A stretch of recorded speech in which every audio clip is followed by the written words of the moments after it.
I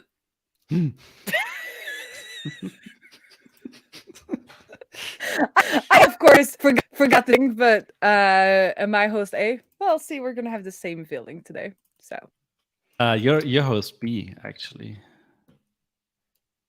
I forgot to switch things around. well, then I'm just keeping your feeling. Feeling happy? That's good. Yeah, feeling happy. Yeah, I am. I am.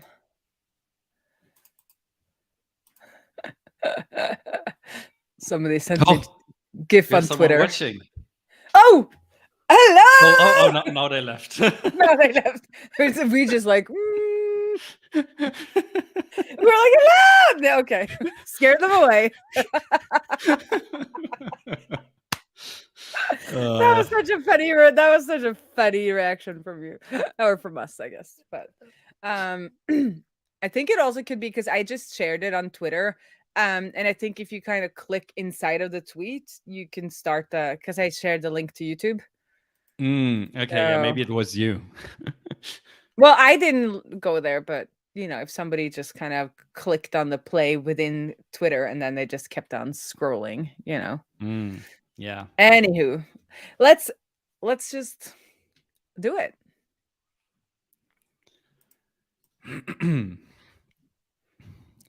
Welcome to Slow and Steady, the podcast where you get to follow along as we build products in public. Each week, we'll give you an honest peek into our lives as we share our struggles, our wins, and everything in between. I'm Benedict, and I'm feeling good. And I'm Benedicta. Today is May 9th. This is episode number 179, and I'm feeling happy. Woohoo! Yay! Do you know why I'm happy? Because you're not sick. True. But I haven't been sick for a week and a half. Okay. But I've still been so that's wearing off already. That's wearing off. I almost forgot until I read our show notes where I'm like, oh, what was my last kind of things? And it's like, oh, I was sick again, completely evaporated from my memory. I'm like a child that way. But anyway, no, I am. Well, it helps, because I also did my strength exercise last week. Like I'm on point. But earlier today, I got an offer for a staircase inside of our house, or my mom's house actually, but it's my house now. And that's just how adult I am. Like what? It's like the fireplace. Like a staircase is just like it's so beautiful, and it was much cheaper than I had imagined. Oh, well, that one makes you happy, right? Yes. So it's actually within our, budget. So we'll get a staircase, which means that we'll basically get almost a full new floor in kind of her part of our property, which then means that we're going to get some storage and maybe like a, sewing craft area and a little kids area. And that makes me very happy. Walk me through your house in a way. Like, I know you've got something upstairs because that's where Ola is hanging out during your live streams. Yes, that's his office. But so yeah, it's actually that's a different upstairs. So our house or our property, I would say, is a old factory from 1890, or they think it's built 1886 is kind of their estimated building time. Or it's been built in like multiple. Anyways, so it's like a factory building. It's like square brick building, but it's got 6.5 meters on one side and then 5 on the other side of the square. So it's got a slanting roof. So we got like 5.5 meters on one side. We got 6.5 meters on the other side. And then we have 2 little mezzanine floors that are at like 290. So it's not standing height on the one side, but it's it's more than standing height on the other side. And then we have a little like connector building, and then Ula and I and the Pirate Princess live in a old, then kind of the worker house, like where the workers for the factory would live.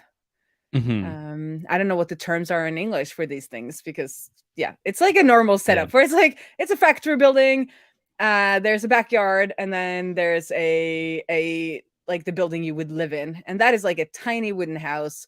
And there we haven't built out the loft or anything. So Ola has just kind of made his little area on the loft as his office, together with all our storage stuff, and there's no insulation or anything up there. So that's going to be 10-15 years down the road when I'm a gazillionaire. That's when we're going to do anything. But then, so my mom lives in the factory, and then we live in the old house, and in the wooden house. But then she had stopped, like she had plans that never came to fruition because she has Alzheimer and she's had that for a while. So things just stopped, and we didn't realize why. And then now I'm kind of picking up on some of kind of her plans and seeing them through. And that's going to be awesome. So that's why I'm happy. Okay, so one of them is a staircase to one of those mezzanines. And then, yes. And then there will also be a connector between the two mezzanine floors. So we're going to get about, I would say we're getting about 50 square meters of extra floor. Awesome. This. Just by adding a staircase, that's, well, yes. Yeah. It makes sense. If there's no staircase right now, then just adding a way to get there opens up the space for use, right? Absolutely. And it's going to be open still. Like there's going to be a big portion that's open. I think kind of the ground floor is like 70 or 80 square meters. So we should be getting like 40 or 50 when we add this staircase and we connect everything, and still have like a big open area that will have the full 5.5 meter height. So it's going to be, you got to come visit. We can do a live one from the backyard. Anyway, so for everyone who sat through all of that, that's my house or my property or whatever. It's just very adult to suddenly be in charge of this property. It feels also like a large responsibility, but a fun responsibility at some point, and a very exhausting responsibility at others. Sometimes not. When we realized, because there's like one part of the house, like this, or the one part of the property, it's this connector building, was newly built. Well, it's not new anymore, but it was built in like 2003, 2004. So it's the newest thing on the property. You know, the other things are from like end of the 18th century. And then we had some people doing our chimney when we got the new wood stove, and they were looking down at the roof on this pretty new building, and they're like, there are holes in your roof. And I was like, I don't want to hear it. La la la la la. I'm not hearing it. Not hearing it. And I was like, how can the newest freaking roof be the one with holes in it? Like, our roof is slanty, and everybody's like, you need to exchange your roof on this like wooden house. But it's actually like no water is coming through this roof. But then this like new roof has big holes in it. So that's next on the list. Okay. Yeah. Okay. Sometimes it's not fun, I guess, right? Stuff like that you'd rather not deal with. And such boring use of money. I guess it's like with software. It's like refactoring some service. Like the user isn't seeing that at all. It's obviously good for them. Like it's good for us not to have a leaky roof. But like it does nothing aesthetically, it does nothing functionally. Like we get nothing except not problems in the future. Yeah. Well, you could like add a new feature while you're refactoring the roof. I could make an illegal balcony or something. Maybe embrace the holes and put windows in there or something like that. We already have, actually, there are windows in that roof. But there's some way like we can't. Anyway, let's stop talking about properties. We're getting way off topic. Way off topic. But I must say, spending time outside of the internet is good. And dealing with like 3D physical things is also good for my brain, and is in part why I'm so happy. Imagine how good it will feel when the staircase is finally in. When that project is done and you can actually see it and touch it and use it. There will be a video and everybody will have to see it. Anywho, so what's up with you? Do you have any Like no life-changing updates in that regard. Like we're not getting a new staircase. The roof is still fine. At least I hope so. I mean, it's also it's not our house. Have you looked at the roof? Oh, okay. Well, then it's fine. It's been a while since I checked out the roof, but so far no water, so it should be good. So yeah, let me think. It's been a while since we recorded an actual update episode. Like the last recording we did was with Anthony, and then last week there was public holidays and stuff like that, and I had construction outside at the neighbors, so it was noisy anyways. But a lot of stuff happened in Userlist since then, at least on the product side of things. We finished the reporting feature. It's done. It's shipped. It's live for everyone. The only thing missing is we haven't announced it yet. Like at least not publicly. Like no, there's nothing on the blog. There's nothing on the website. So it's still kind of soft launched. I'm planning to do that either end of this week or probably next week. But yeah, I'm glad it's done. I'm super proud on how it turned out. It's working the way it should be. It only took like a month longer than previously planned for.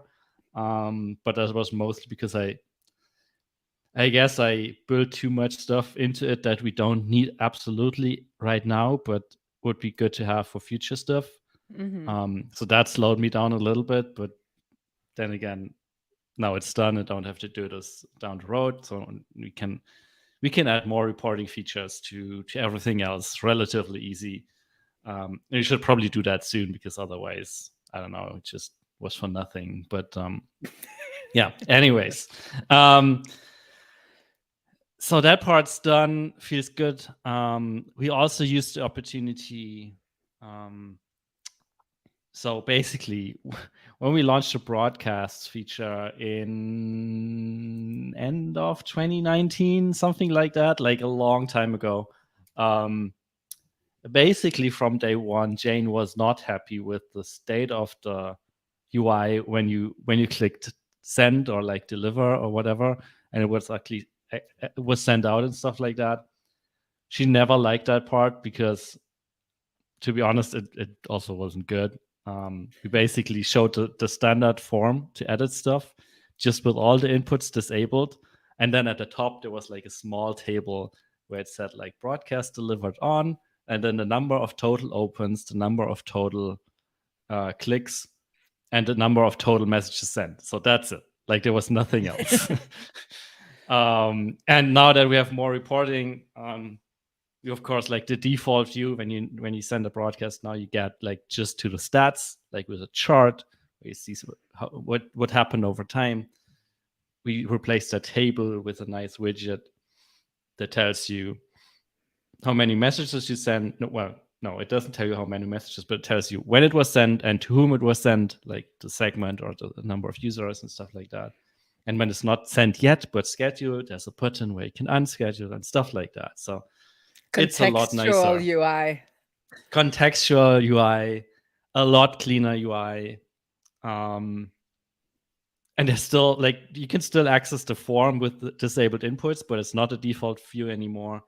And we also took the opportunity while we were working on all of that to change that broadcast form a little bit, because I know previously it was like the recipient segment or like the collection of users at the top. Then you'd select a channel if it's like an in-app message or an email. And then you had to set a name for the list view, right? You had to set the subject line, optional pre-header, and then the content and all of that. And especially that name field never made any sense in the context of the form. So we also used that opportunity to extract that. So now when you create a new broadcast, we open up a modal first. We can enter the name. And then when you confirm that, you go to the regular form page where you fill out the message. And now, like, the form is a lot cleaner because that weird name field isn't in there anymore. It's the same pattern that we use for campaigns and for forms. So everything that you create in Userlist now has the same pattern where you click the button, you get a modal with some basic settings, and then you can do like the full configuration afterwards.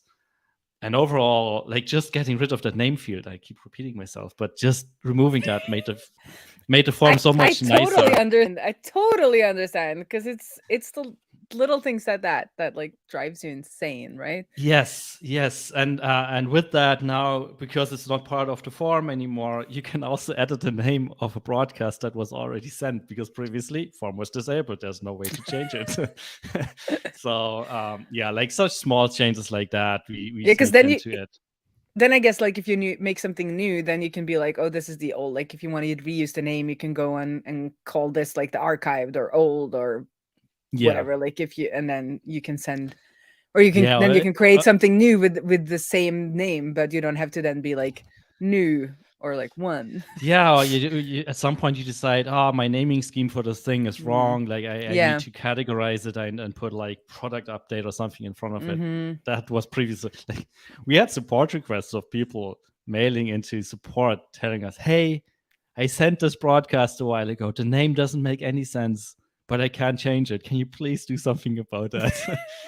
So it's at one point going into the database, like just fiddling with that value, so it made sense. So yeah, we used the opportunity to change that as well. So overall, I feel like good quality of life improvement for sending broadcasts and user lists. And Jane's happy, I'm happy, our customers hopefully are happy as well. And yeah, so that's the new stuff we shipped recently. I just want to slip in there, because I think I saw in kind of our engineering Slack channel on Outseta, I think they just did something similar, where after you sent the broadcast, you were sent back to the form, but it was disabled. And now you're not. Now you're sent to the stats page or like the summary page. Yeah, it makes so much more sense. and I guess the products are about the same age, because you've been at it for six years, or how long? The company's turning like, yeah, it's a little bit over 5 years. The company's the incorporation's birthday is coming up in 2 weeks, actually. Ooh, so, yeah. So similar. So like 5+ years, you finally fix this thing, because it's working, and you say it's working. Yeah, and I guess that's also the thing. Like, as I said, like Jane has been talking about this basically since the day we launched it, and we were always like, yeah, we know, like, or I was like, yeah, I know we should do this, but there's this other list of stuff we should be doing. And we also know that at some point we want to like have better reporting, or like, I don't know, like show more data anyways. Like in the early days, there wasn't, like, that was all the information we had. Like it was all on that page. There wasn't that much we could do about it. And it always felt like other stuff is more important. But now that we got back to this and we're touching the code anyways, it felt like if we don't do it now, then we don't have an excuse to not touch this as well, because we're fiddling with the code anyway. So so I have an anecdote back to like, refurbishing houses, which is more on top of mind for me these days. But I have had so many friends, buy and sell apartments or houses or whatever. And, you often get called in to do, to help them paint when they move in. And I noticed this trend, like if you don't paint the trimmings, like in that session, when you're like moving in and you're painting the walls, the trimmings, like the little kind of like the wood piece that's between the wall and the floor or around the windows, but usually it's the one that is like along the floor and up against the wall. Like that trimming is often like, oh, that we can do that after we move in, because it's not like a big lift. Like you can just like move the sofa around, and you can do this. If you don't do it, just move the sofa around. Yeah, right? If you don't do it like in that session when you're like moving in, it's usually not painted until you're selling.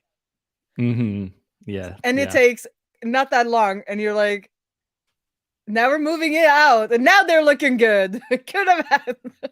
So I don't know if it's like similar for SES. Like if you hadn't been working on that reporting feature, maybe you wouldn't have done anything with it until a potential sale. You would have like, oh, we should clean up some of these like little things that are not that little, but little. I don't know. I just thought about painting trimmings when you were talking about this. I don't know why. Yeah, but I guess it's true, and I guess also I think one part that's hard about like just building software, maintaining software, is being fine with that, right? Like we could have stopped a million times and fixed this UI element, but if you're absolutely honest with yourself, it wasn't really that broken, right? It did its job. Maybe it wasn't looking super nice, but like no one, well, except for this one user who wanted to change the name, no one ever complained about that view, right? Yeah. While people complain about other stuff. And Yes. Arguably, it's more important to fix the other stuff than make this one look particularly nice. And actually, that brings me to something else that happened recently.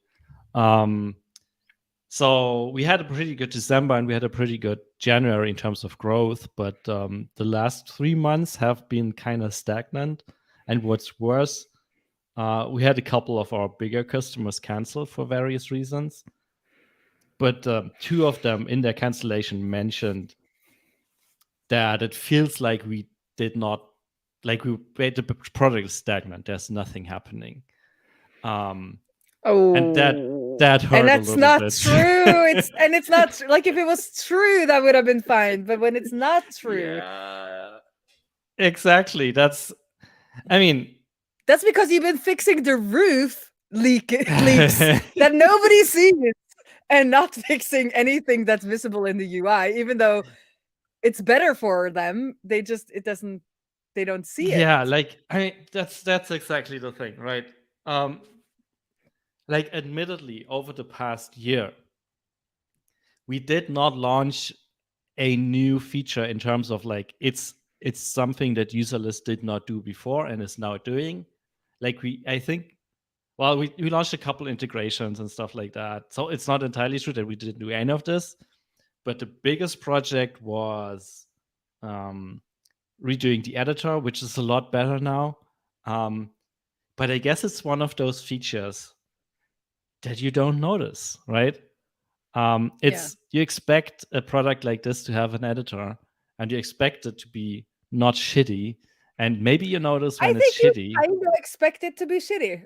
I think maybe that's part of the problem. Like you've gotten so used to them not like working so well, so you kind of you learn your workarounds, you get your things sent, and everybody's a little like, but you just get used to the inconvenience of whatever editor you're using, because they all have like slightly different inconveniences, and it annoys you until it doesn't anymore, because you got used to the trimmings not being painted, and it's like I don't see it anymore. Yeah, exactly. And while I still think it was good to invest the time and do all of that stuff, because ultimately the experience is a lot better. It set us up for like more stuff that we can do with it in the future, and it doesn't lock us in that much anymore. But yeah, like I don't know, like reading those comments hurt a little, because I feel like the product has gotten a lot better, but it's not visible, or it's not that obvious. And that got me thinking again. Maybe we should change the UI more, right? Maybe we should focus on moving stuff around, change the color scheme every couple of months. Just it feels like things are happening. Yes, so that it feels more that stuff is happening. But also, then again, stuff like that doesn't come for free either, right? It still takes work to redesign everything, and then you have works because you forgot to, I don't know, style something, or you forgot about an edge case, and so you spend stuff on the vanity, basically, like repainting the trimmings, instead of actually doing useful new stuff. But yeah, I don't know. And then even with new stuff that we added, like one of the comments was something like, since I signed up, the product didn't change. The only things you added were like support for company accounts and support for marketing emails. And I'm like, those are huge biggest features ever, right? This took months and months and months of engineering work, and unlocks like use cases that other products can't do, or like that some are catching up now, but and I'm like, yeah, I mean, you say it's just those features, and I'm like, what the hell? Like, this took forever to build. Oh, I feel, oh no.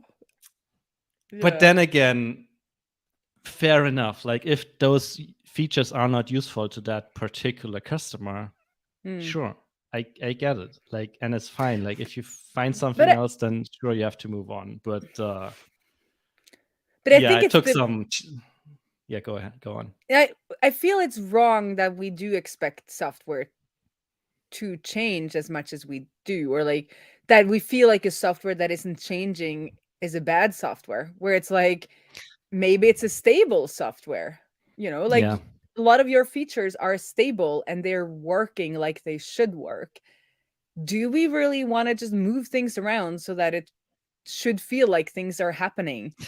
Yeah. Because you see that with some companies or some products where you're like, well, now you just changed it and it's worse. Like, it's, I see that you changed things, or like, oh, it's a new menu structure, or it's new, it's like a new something. And it's like, but why is it new? Like, why did you do that? Like, but I guess that's because of those things. Like, it feels like if you're not kind of changing or adding, you're stagnant. And I don't think we can change that, like, because that's the perception we have or people have, but I don't think it's doing us that much service if that's what people are expecting, because, a product that works. Like, it works. and then the flip side of this is, right, like, if nothing changes, or like the UI stays the same, or it doesn't look like things are moving forward, people get mad because it's not moving forward. But then you do a big redesign, and then people get mad because everything changed, right? Like, it feels, I mean, it's not that bad, but it feels like, it feels like you're doomed either way. It's not. So that what bad, we know now, it's like tiny. You need to just, but we've talked about this before. That's something that might be a major undertaking. Kind of release it to the public as many smaller updates. We talked about that with your message composer or editor, like that it could have been like, and now we have support for like something you didn't have before, but it was all part of that one update. But if you announce every single feature of the editor as a new thing, then it would feel more like things were changing. Maybe, but like add some complication to that.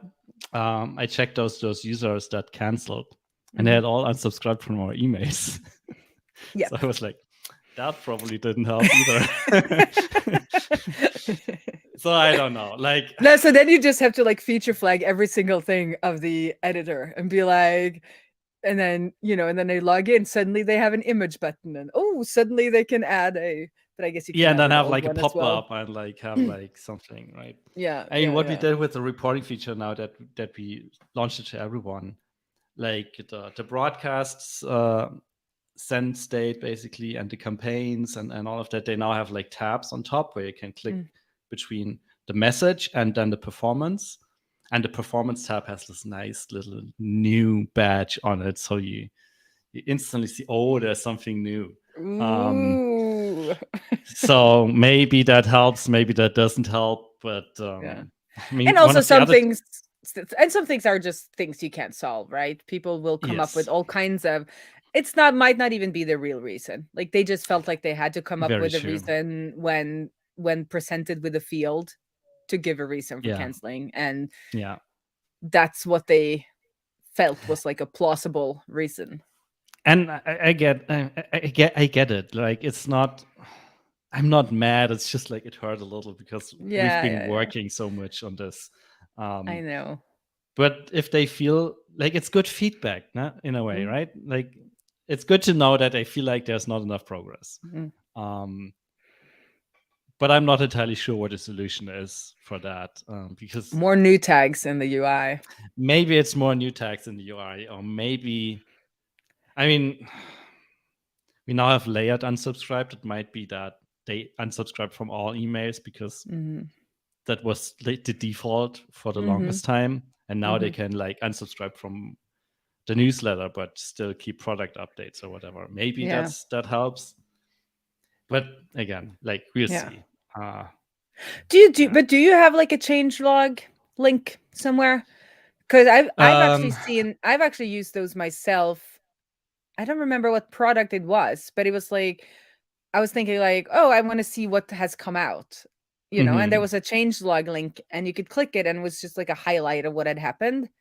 And when I saw that, I was like, oh, that's pretty useful, because then, it's more of that pull and not so much push. Like if you click, if you're interested, you click the changelog button, you're like in a modus to look at that. If you're getting product update emails, like I'm usually, well, I am, because like I'm just very interested to see what other people are making. But like if it was like a clothing company or whatever, like I wouldn't care if they had like new things happening. But I would be annoyed if I didn't know if it was important to me, or I don't know, like if there's like a way that you can access that information without having to be subscribed anywhere, where you can be like, oh, wonder what's happened. Like now I have time to look into new features. Because that's also something, like when you do release new features, people often have to like change something in the way they're doing it. And maybe if they have like 5 campaigns over the next month that they need to get out, that's when they would be super annoyed if you just change the UI on them. Because they don't want to change anything. They just want to get it done. Right. But then maybe in a slower period, they're like, oh, I need to see what new capabilities have come and like start playing around with that. That's a different kind of mental state. And then like something like a changelog, it doesn't have to be called a changelog, but like what's new? I don't know, something like that, where you can like go and explore and be like, oh, companies, we can use that if there's some use cases, or like, Yeah, we had a section on our website called product updates for a while. And I'm thinking inside. It needs to be inside the UI. It needs to be inside, yeah. On the logged in, because nobody looks at your website after they're signed up. Yeah, right? Yeah. And then people like we, at some point, like we had the product updates in there, and then I think it was while we were working on the marketing feature or something, like one of those big features that just take a long time, and there was nothing else happening. We got feedback from people that were like, oh yeah, I looked at user list, but I didn't consider signing up for that with them because the last update in the product updates was from 6 months ago. So it looks like it's abandoned. Yeah. Like stable open source project. It hasn't had an update in 6 months. It must be crap. It's like, it's very good. That's why it's not been updated. It's feature complete and it doesn't have any bugs. Like, what should we possibly do with this? But you can have one of those. Sorry, now we're just rambling. We can like skip most of my update and do that next week, since we're like spending a lot of time on this. But I think this is interesting. I mean, this is interesting also, for me with Outseta or with Preneur Follows or POW for that matters. Anyway, this thing that has happened with like personal blogs where it's like a /now. It's like a thing that you have like a now page. And on the now page, you talk about like what's up right now. And it's better in a way than a blog post that is very dated. Because you could have gotten that new job and been in that new job, or started on a new project and been in that project for, the last 6 months, but it's still your now state. So thinking about products, it could be possible to kind of have more and now and then like latest updates, and they don't have to be dated even. You could have just like the latest features added, and then now we are focusing on, and then don't promise a date, but like now we're focusing on bettering the editing experience or something like that. And even a sign up to be like, if you're very interested, like if you're super interested, sign up for a product updates. And then people can sign up again if they've signed off. But something like a now that's less, that's less like time, like less dated, but still kind of gives information about what are we working on and what will be happening in this space in the future. Yeah. Maybe we could start a trend, company now pages or SaaS now pages. I mean, it's not the worst of ideas. So far, I've been pretty anti-changelog for sad reasons of like, sometimes it looks like nothing's happening while there is stuff happening. But there's an argument like you could just tease the new thing you're working on. But then again, I'm also not a fan of public roadmaps because that builds expectations and kind of like if stuff's on the roadmap for 3 years, I mean, as product people, we know that's just a reality, right? Like the list of ideas is never ending, and the list of things you want to do eventually, same, right? But it might take forever until you actually get there. But just promising, like just telling people the thing you're working on right now, I could get behind that. That makes sense. Combine that with maybe like a not dated changelog of new stuff that's added. There might be something there. It's a good idea. Because it could be like a now and then latest changes, and you don't have to date them, or like newest features. Yeah. Who knows what newest means? Right. Yes. Then people would have to go to the web. Then people had to go to like the web archive or like the Wayback Machine and try to figure out how. And then actually do like then put effort into figuring out what's actually going on. And if they're that interested, they're welcome. Like they can do that if it's that important to them. But yeah, a little bit of a now page. I need to add that to my own site anyway. But that could be interesting to test out for Outset as well, because it's like you've been doing now. You've been working on reporting. Like you don't know exactly what's going to come out of it, but you know something is coming out of it because you've been working on it for a while. It's not like we're going to scrap reporting in the middle of this kind of sprint or initiative. That's the one thing I'm wondering about. Like, what about the things that you work on and maybe have like full intentions of launching eventually, but then for whatever reason have to scrap and abandon? But there's a time period between exploration and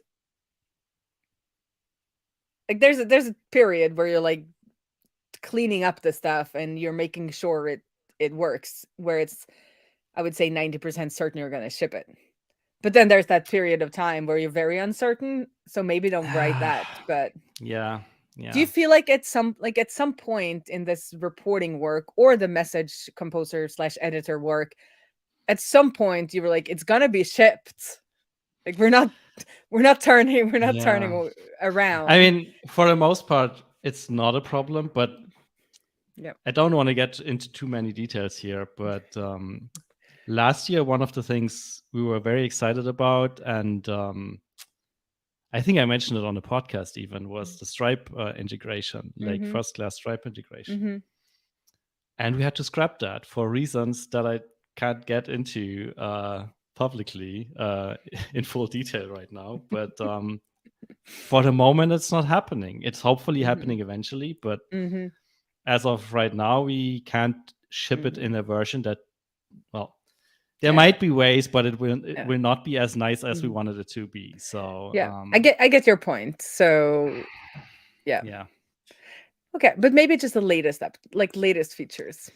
Yeah, I mean, there's an argument. Yeah, and the question is, if you drop something from the now page, will people notice, and will people get that upset about it, or will they just forget about it and just see that there's something else on the page now? But yeah, I like the idea of combining it with a sign up thing, right? Sign up for the waitlist, something like that, because that's probably also a good idea to gauge interest a little bit, or like have like build like a mini internal launch list of like people that you can beta test with and stuff like that. So I think about it a little bit more. And in 5 years, when every SaaS has a now page, we can refer back to this particular episode. Do you have any other updates? I have, but that's mostly stuff where I'm not sure if it should be on the now page right now. So now you don't want to talk about it in case somebody's listening, and no, I mean, and we'll hold you to it. Looking at the clock, this episode has a decent length. Let's talk about this stuff next week, because I don't think there will be much. Like, it's fine. We can talk about this next week as well, and we'll still be relevant. I had forgotten the Stripe integration. That didn't happen. And I was very excited about it. Yeah, and I'm still very excited about it. Yeah. No, but to your point that maybe people, and especially I think if it's not like super technical, if it's more like, okay, I want to check out what's up and not feel like it's not a promise, or it's not I don't know. Anyway, we've talked enough about that, but and then we'll talk about, this is going to be fun because I just tweeted that we would talk about the future of Prune Your Follows today, but we'll do it next week because that's going to take a while because I need a lot of input from you. But other than that, I am really enjoying the work with Adseta. So I am answering help desk tickets and I'm really enjoying it. And people are so nice. It's amazing. And also just like, oh, it's so good to see you join the team and you're a good addition. Like customers are saying that. So that feels, that's awesome. Good that they're that interested in Adseta, that they're following the company updates and they are like letting me know. So that's super cool. And I think the first kind of DevRel thing that I will be doing is to create a Framer integration. And I've had nothing to do with Framer. So that will be an undertaking. And remind me, what's Framer again? I think it's called Framer. Framer. It's a no code website builder. Is it the thing that used to be this like design mock-up thingy? I don't know. It's like the new kid not the new kid, but I've just seen a lot of hype for Framer. So it's I guess a Webflow competitor in a way, but it feels to me, because Webflow is like very, see, I'm not enough into this space yet, but it feels to me that Webflow is very much for designers. So you have like a lot of config possibilities. You can do basically anything in Webflow that you could do in a design software. And it seems to me that Framer is a little bit more like they created sections for you and they've created parts that you can build websites from. Interesting. It might be that it's the Framer thing that I had in mind. But I think when they started out, they were basically like a mini IDE for building prototype components. Like basically making it easy enough for designers. This I remember. Yeah. And then you could like export them as React components or something. Yeah, but that was even afterwards. Like I think the first version was just like you plug some components together and you get this nice UI element that you then can show your developers so they know what to build. I feel like that was like the very first version of Framer, and then exporting to React I think was a little bit down the road, and apparently now it's a website builder. So that's quite an evolution. Yes, and it seems like they're doing very well. And so the point is to get, and they have a plugin ecosystem so that we can create we can own and create a plugin that makes it so that you can create, you can drop in the Adseta plugin and then you can configure Adseta and then we'll sync some things back and forth or whatever. I need to look at this, but that's my first DevRel task. So, but I think that's going to be cool because then I actually get to build a proper integration. That's going to be much better way of really getting under the hood of our API and understanding like where are the challenges, where is it working, where are documentation lacking, and all of that. But I ended up postponing it until next month because I was supposed to start with Adseta 2 days a week this month, but Norway has no work days in May. It's basically bank holidays and squeeze days. That's the only, and next year it will be even worse. Next year it's going to be the best May for employees and the worst day for employers in many, many years. So for instance, next week, Wednesday is 17th of May, which is our national Independence Day, or like our national day, our Independence Day. And then on Thursday, it's one of the regular like Christian bank holidays, which means nobody's going to work Friday. So next week is a 2-day working week. And then there's another Monday that is a bank holiday. And then it's just a mess. So I was like, I'm sorry, I didn't realize. Because sometimes these bank holidays land on the weekends. But this year, none of them land on weekends. So like it's one of those like where it's maxed out, but then next year they're going to shift to even more in the middle of the week, which means there will be more squeeze days that Norwegians don't work. Yeah, but so I was like, I'm sorry, could I postpone this another month, because this is like there's no, I live in a weird country, we don't work in May. And in the summer, right? And in the summer, so sorry, I'll see you in August. Bye. Bye. Thanks for hiring me. I start like what's that, maybe August. September, probably. But anyway, so and then my last update is that, and maybe I'll even reiterate on it next episode, but the Pirate Princess, my daughter, has made her first website using MMM Page, which is an awesome tool that I also want to make some demos with Outseta plus MMM Page. But MMM Page is like an infinite canvas. You can put anything on the page, but it has this little UI that shows what will show up on mobile. So for mobile, it kind of just shows the middle of the screen. But I think it's like such a cool way of looking or thinking about it, instead of being, oh, this has to be like super responsive and like and that gets really hard when you have an infinite canvas type UI. And it's also very much geared towards the whimsical web. So if you go to Lillian's website, you'll understand what I mean, because you can put anything on this canvas. You can just like throw things on the canvas, but then you can also add text and embeds and all of that stuff. And it just turns out pretty cool. So lillian.mmmmpay.page, and then there's a separate page, but it's linked. I had to teach her linking to, then there's a separate page for our little Daegu, our rodents.